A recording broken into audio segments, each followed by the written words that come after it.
Formula One heads to Silverstone. Welcome back to the Formation Lap here with Todd and Brad, regular guys talking elite racing.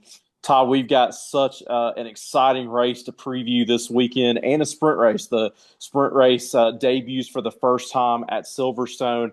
And Todd, before I welcome you in here, Silverstone is always a track that it maybe not quite the glitz and the glamour and the prestige of Monaco, but it's up there. Of course, we've got several British drivers that this is their home race. Most of the teams are headquartered, about 10 or 15 minutes away from the course. So Silverstone is it's one of those iconic tracks. And Todd, your thoughts on our weekend coming up? Yeah, no, I'm excited, and this you and I definitely want to get to this track one day. And a lot of the teams, like you said, a lot of them have their headquarters there, so a lot of them are living in that area, so they don't have to go far to the track. And if you just look at the aerial views of this thing, being an old airport in the first run back in 1950, but I mean, this is where they go glamping, I think, but we call it RVing, or whatever. But man, they're everywhere, and the track is on fire,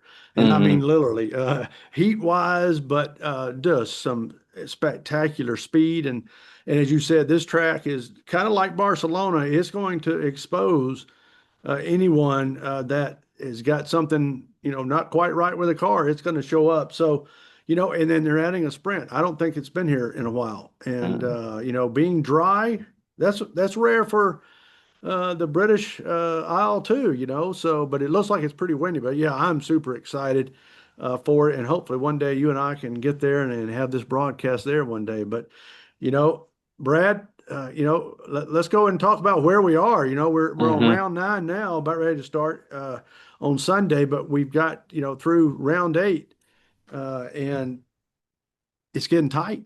Well, Yeah. what's your thoughts? Yeah, for sure. So you can see there that Kimmy, that lead has gotten it's been cut into. George is in good form right now. I would say Lewis is as well. And Todd, Ferrari's trying to make a push there to Mercedes, but Mercedes just kind of keeps finding the points, and then McLaren there in third. Red Bull's making a charge to be in the top three as well. So sprint weekend, obviously there's extra points up for grabs. That's going to be big. We could see Kimmy extend this lead. We could see Kimmy's lead really cut into by George or Lewis, and we're gonna get into that. But this is you said it. This is a big race. It's a race that is definitely gonna test it's gonna test the drivers and the teams.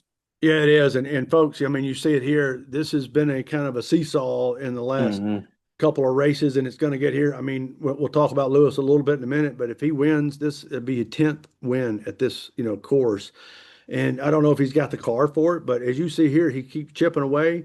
I think he's learned this car, and you've got you've got George, Lewis, Lando, and some other Brits. I think there's in the Racing Bulls, you got another one. So this is kind of like their home race too, Hmm. and it means a lot for them. And these races and points have been great. And when the lights go out here, I think we're going to really see it. And I Absolutely. don't think we're going to see a lot of shakeup, but momentum here is starting to shift a little bit. And your guys are continuing to hang in there, but they've Yeah. got somebody nipping at their rear now. So we'll see what happens as we go. So yeah, let's go into why does the British Grand Prix really matter? And it's just so unique, right? Birthplace of Formula One. And great that those men and women decided to do this so many years ago, right? Hmm. And it'd been interesting to be there, wasn't it, Brad? Just to Oh, say, for hey, let's sure. let's go out here on this airstrip and let's race some cars and see what happens, And it's been great ever since, and it's one of the fastest circuits out there. And what do you think about the British Grand Prix and what's so unique about it? Yeah, I love it. I like it because it gives us a little bit of everything. It gives us, some aero challenges. It gives us some high speed. But it's also, and we're going to get to the track layout here in a few minutes. It's also a very, very technical course and we saw this some in practice and sprint and the sprint race qualifying. But if these guys make one minor mistake, if they take a little bit too much curb, they can be, their qualifying, their race can be ruined. So it's fun. Todd, I saw a picture that on social media yesterday, and it was the first track layout in 1950 versus today. Oh, And man, wow. how much this track and this course has just changed. It was, they were just going flat out there in 1950, and these cars now, obviously they would do just laps from that. But yeah, it's really, really cool. We mentioned, I believe there's 5 Brits that this is their home race, so they're going to be motivated.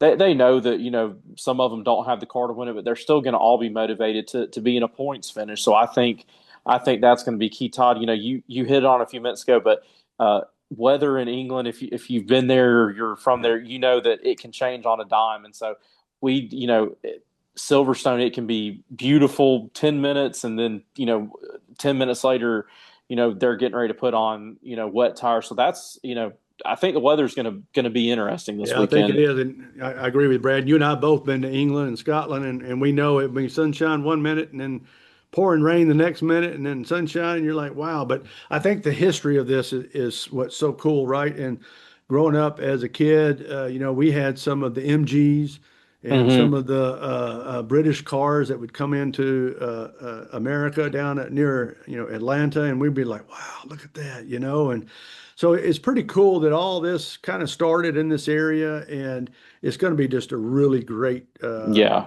weekend and a lot of history. So anybody that wins it, it's like, hey, this is it. And if you remember, I don't know if you know, but folks, the trophy is a massive trophy, Hmm. and they don't get to keep it. They get to hold on to it at the podium, and then they got to give it back.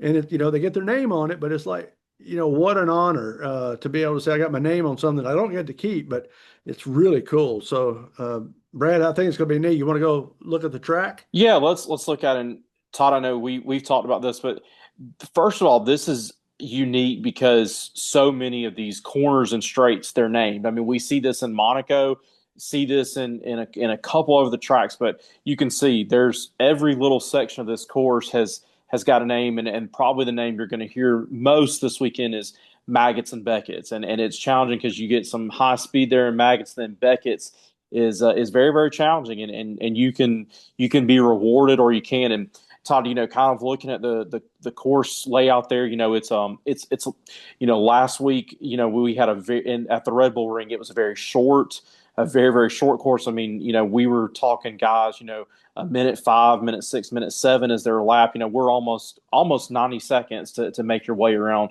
the track here. So that's a little bit that's different. 52 laps. It's a shorter as far as laps than some courses, but it's because this is a longer course. Todd, a couple stats that stuck out to me was I think we've got a 75% chance for a safety car here. So that tells you that can be Yeah. things can be changed, strategies can be changed because they're expecting something to happen here. Not a virtual safety car, a safety car. So that tells you that there's likely to be a crash. Someone's likely to go off, and they're going to have to do it. But Todd, give us your thoughts on the track layout here. Yeah, I mean, this is the current track, right? When it first started a while back, it had different chicanes, and they've just kind of landed here. And I think it's a great one because it's got some, uh, nothing is slow here. And even No. the curves, are fast. And it's kind of like the Barcelona.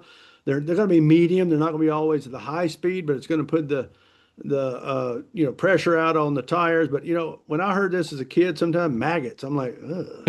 And some of the names, and it's got great names on it. They Yeah. got a few little section that's called the Brooklyn, and they got the Lando stand now, and they've got the Lewis, but so it's got a lot of history. But what we saw, and we'll talk about it in a minute, but sprint, in practice, we saw where Mercedes was great about the first half of the track, and then Ferrari was able to pick up actually in the maggot straight, and then be able to maneuver around these corners faster. So, you know, and we'll talk about Ferrari in a minute. They've done some things to kind of help themselves, but they knew that they needed to get this course with some of these upgrades because they knew they were underpowered. And, Hmm. but Lewis, I mean, he knows this like the back of his hand, Yep. right? And so Yep. he's like, guys, let me tell you what we've got to do. And And with the east wind coming, I don't know if you've watched some of the broadcasts, but there's some stout winds, and that's where Hmm. maggots is going to get hit. And if you've got a loose end, it's going to be thing. But I'm telling you, this is an exciting time, and the straights it's going to test them. And so I think it's great. So Brad, I'm excited to watch it. Let's head into what matters in Silverstone, and what wins the race here. What do you think wins the race at Silverstone? And I think they say Silverstone. We say it that way, and the British say it a different way. But anyway, what do you think wins this race? Yeah, I mean, I think tire management is key here. It's going to be interesting to see what everyone decides to do. Whatever I'm assuming we'll probably see just about everyone start on mediums, but who knows? And then obviously the sprint race tomorrow. Uh, who knows? Could see some people start on mediums, could see some people, start on soft. So that's going to be interesting.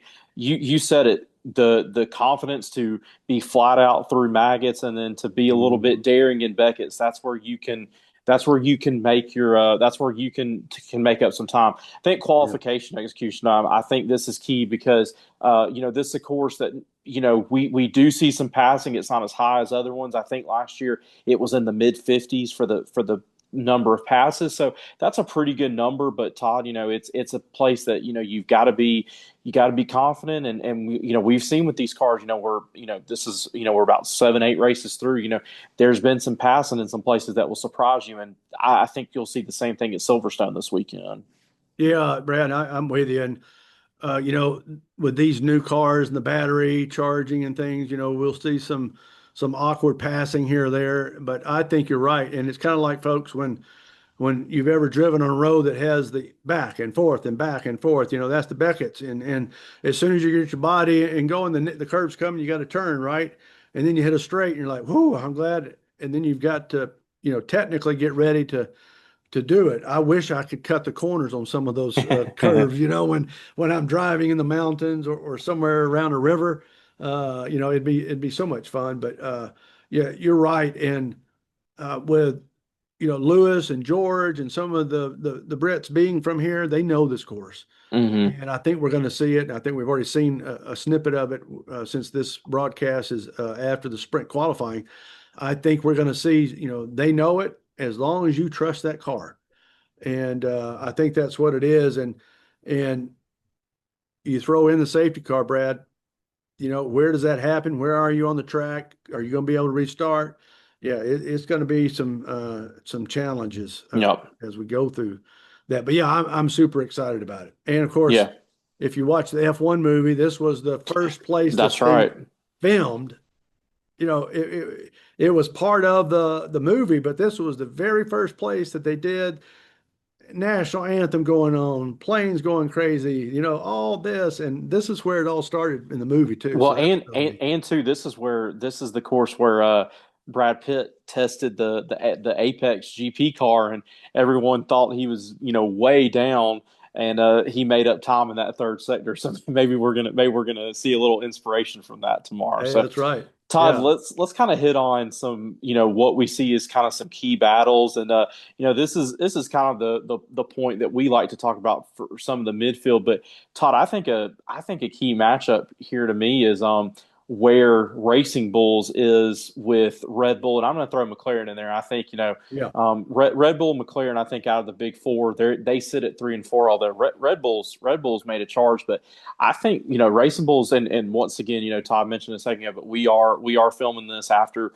the sprint qualifying, so we do know the results that we're still gonna give our predictions on the sprint race. But Todd, Racing Bulls, they keep on getting double points finished. They've got that car locked in, and we're talking about they're gonna be the best of the midfield guys right here. So that's, to me, that's kind of the matchup that I'm watching is, can they, and especially if we have a safety car, can they work their way up into a big points haul in both the sprint and the race on Sunday? That's a matchup I'm watching. yeah. No, and I'm with you. I think that's the quiet story that nobody's been paying attention to, even though we kind of talked about it and everybody. But Racing Bulls, they're right on the verge. If they continue to get confidence, and Limlad, he's from here. Yep. He's the only rookie out there, and look where he is. He's Yep. finishing ninth and tenth, and eighth, ninth, and tenth. Him and Lawson, I think, are chipping away, and then you got Yep. Isaac, at Red Bull. It's kind of right in the middle of them, Yeah. and then they're chasing down, McLaren. Max has been able to do Max thing, right? Hmm. But I think you're exactly right, and Alpine is right there close to him. But Mixed we've in, seen these last couple races. To me, it seems Racing Bulls has overtaken Alpine, and they have. I mean, really, ever since Monaco, of course, Pierre scores that podium in Monaco, and ever since then, it's been all Racing Bulls for the best midfield team. Yeah, yeah. And so I think that's it. And some of the advantages is knowing it and being from there. The Hmm. challenges is knowing it and being from there. It's it's some of the same things. The cars are going to have their challenge with the wins and things, right? But this is bragging rights too. Yep. If you don't win it, but if you're a team that finished, in the points at Silverstone, and then that's bragging rights. And I think that's where Hmm. Racing Bull is. I think McLaren is there too, and I think it's going to be a great Yeah. battle. And then back in the rest of the teams, they're going to struggle. So we'll see a little bit of passing and things, but I think that your Racing Bulls, McLaren, Red Bull, and then Alpine. I think that's your battle outside of Mercedes and Ferrari up at the front. But Hmm. the drivers to watch, I think, is Lawson and Isaac again. I think they're getting their groove, and I think that's going to be what. But Brad, what other drivers do you think that we need to be I, watching for? I'm going to throw out a guy, and I think this team is really close. I'm going to throw out Nico Hulkenberg again, and Yes, he scored his first podium ever in F1 here. Was it? I believe it was last year. last Yeah, year. last Yeah, year. And Audi Todd has been right on the cusp. They've not been the Racing Bulls and Alpine, but Nico is a guy that I'm kind of watching out for, and I'm having to remind myself where he qualified at today. He qualified in let's see, Nico was 13th, so he's going to have to make up some spots in the sprint race for tomorrow. But he's a guy I'm watching out for. I think he could make an impression here. But yeah, yeah, I like that, Brad. He's on my fantasy team. I there keep you rooting for go, Nico, and there you go. you know, uh, I think he qualified last time around 13 or 14, and then Yeah, worked his way up. And of yep, course, a few things ahead of him, you know, came to his favor, a couple crashes and things. But guess what? He was there, that's right. and a driver remembers that Hmm. and will elevate themselves. But Yep. yeah, every position here in Silverstone, is going to just test them. Period. Yep.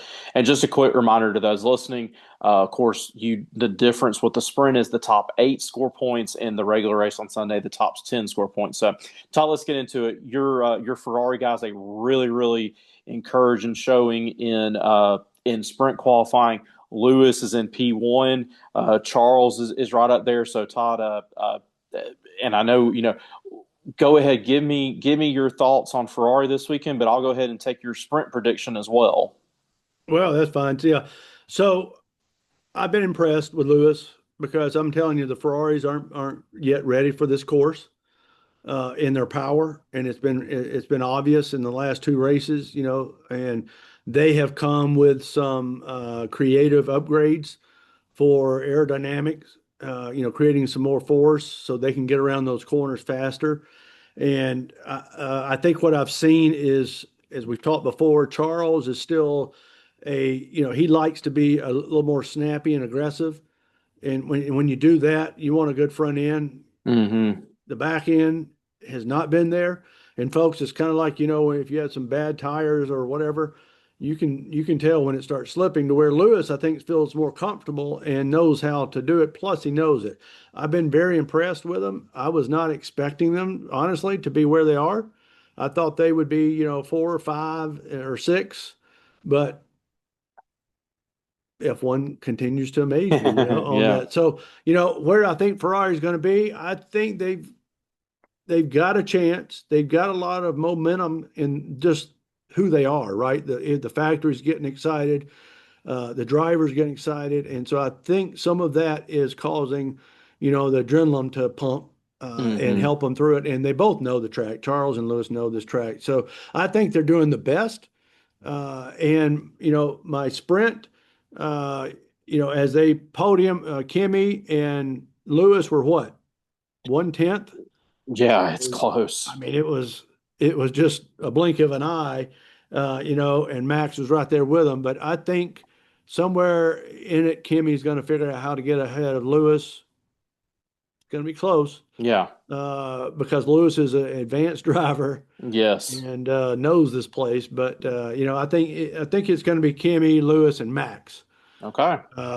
and they'll be right there. But Okay. Brad, what do you think about your papaya guys? Yeah, real quick, I'm gonna go ahead and just since you ended on, I'm gonna give my sprint predictions real quick. Okay. I'm gonna go Lewis as winner of the sprint. I'm gonna go Max in P2 and Kimmy in P3. And All right. I think Kimmy is gonna be so focused on trying to get past Lewis, Max is gonna pass him somewhere on It's lap true. one. That's a good point. That's my prediction. If I I was a think 19-year, I'm not sure I'd want it, to be in between those guys. exactly. You're talking about what talking about what 11, 12 world championships between the two of them. So Exactly. anyway, Kimmy's kind of sandwiched in there. Yeah, it's tough. I love my team, and they're we're making some progress. Keep hearing from Oscar Lando and Andrea Stella that upgrades are coming. It's probably could be right before the summer break or even after. So that we're up 3 or 4 more races.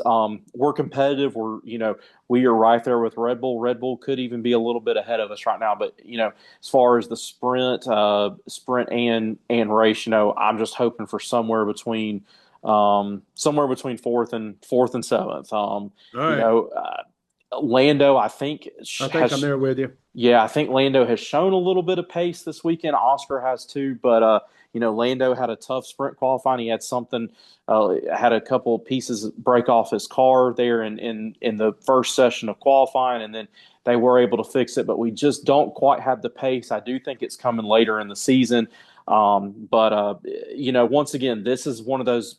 And we've seen this from McLaren the past 2 races. Lando and Barcelona, Oscar last week in Austria, where they just kind of sit, they run a good, clean race, and some stuff happens in front of them. They kind of work their way up, and I think that's what you're going to see on Sunday. They both could be, anywhere from fifth to seventh qualifying, and they may end up working their way up. So that's kind of where I see. So, Todd, Yeah, and I'm with you, Brad. And I think yeah, one of the surprise drivers, not surprised, but Oscar, I think he's still, working, and then him and Liam. I think yeah, together, those two are surprising, in how they're coming along. yeah, Isaac has been there back and forth, but I think those two are, yeah, kind of bookending. Lando, like you just says there. yeah, yeah. Todd, I'll turn over to you. What's your race predictions on Sunday? Well, do I have to? Well, here I think it's going to be all right. So I think on the qualifying, I think our pole setter is going. I think Lewis is going to pull it off. Ooh, I okay. really do. I think he's going to get some momentum if Ferrari doesn't change the setup, Yeah, yeah, and things. But we get another practice in between, right? Well, qualifying, but right. it's like a practice. I think Lewis will be on the pole. I think it'll be Kimmy. And I think it's going to be Max again. I think he's Hmm. figured something out. So that's going to be who's starting there. And then Charles, George, and one of the McLaren boys. I think that's the who's going to get through qualifying.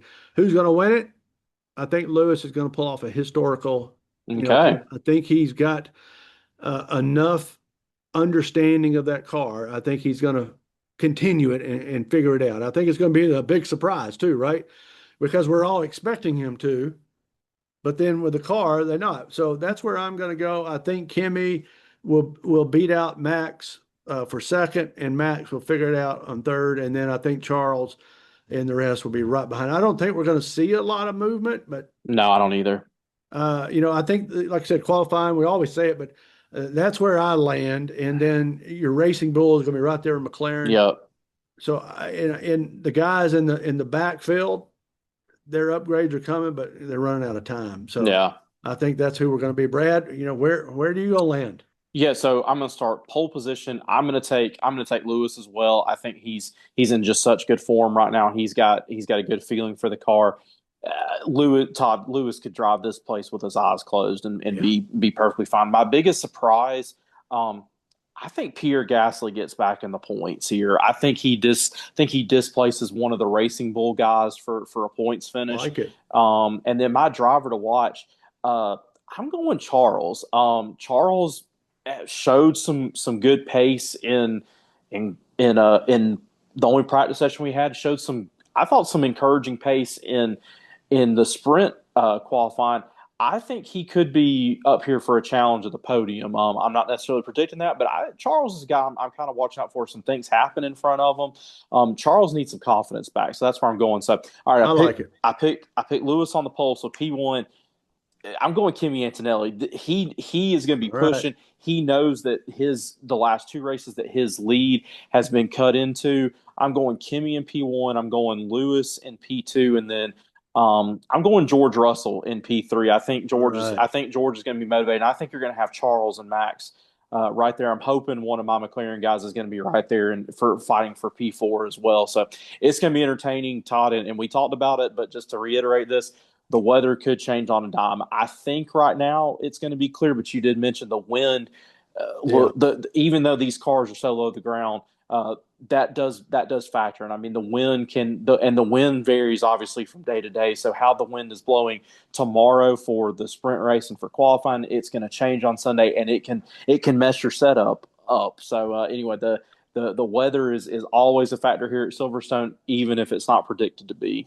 No, and I'm with you, and you're right. And if getting it right is going to be the hardest part here, right? Yeah, yeah. And that's why I said Ferrari might get their strategy messed up. And I'm with you. I like your predictions there, and I like the drivers to watch. I think Yep. Charles has got to he's got to redeem himself some, He right? does. He So does. I'm He with you does. there. He does. Fans, thank you so much for joining us. Regular guys talking elite racing here on the Formation Lap.